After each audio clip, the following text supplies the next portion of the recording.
আমাদের নিজেদের জাতীয় সর্বোচ্চতে সন্তুষ্ট থাকলে হবে না, সেই জাতীয় সর্বোচ্চ বিশ্ব সর্বোচ্চের মধ্যে কোথায় আছে। আমরা জাতীয় সর্বোচ্চ দেখলাম আমরা কোথায় কি আছি, কিন্তু দেখা গেল বিশ্ব সর্বোচ্চ বহু উপরে।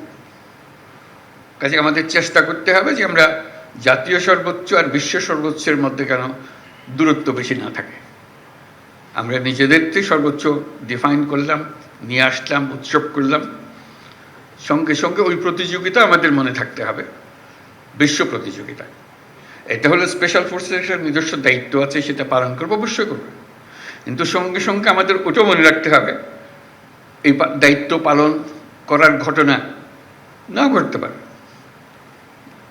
ঘটার সম্ভাবনা ক্ষীণ, কিন্তু প্রস্তুতি হবে আমাদের বিশ্ব সর্বোচ্চের পর্যায়ের মধ্যে। তো সেটাই আনন্দের জিনিস আজকে যারা আমরা আমাদের এই স্পেশাল সিকিউরিটি ফোর্সেসের মধ্যে আছেন, তারা সে বিশ্ব প্রস্তুতিতে, বিশ্ব মানে আমরা কোথায় আছি সেটার যাচাই করে এবং সেই প্রস্তুতি মানসিকভাবে তৈরি থাকা। আমরা শুধু জাতীয় অলিম্পিকে খেলতেছি না, আমরা বিশ্ব অলিম্পিকও খেলতেছি। সব দিক থেকে আমরা দেখব যাচাই বাছাই করে, সেটা তা না হলে জাতি হিসেবে আমরা উপরে উঠতে পারবো না। এটা সুবিধা হলো এটা অল্প, এই যে 500 জন 400 জন, এই 400 জন 500 জনকে দিয়ে বাকিদের উৎসাহিত করা, এই ফোর্সকে দিকে অন্য ফোর্স উৎসাহিত করবে, আমাদের লেভেল অতটুকু, ওখানে যেতে হবে। কাজেই এই সামনে থাকার যে দায়িত্ববোধ,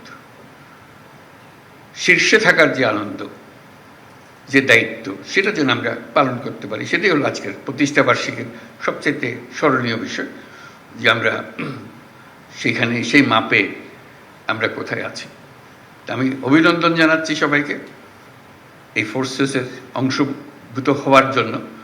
এটা একটা বড় প্রতিযোগিতার বিষয় যে আমরা এটার অংশ হতে পেরেছি, এবং হওয়ার সঙ্গে সঙ্গে দায়িত্বও বাড়ল।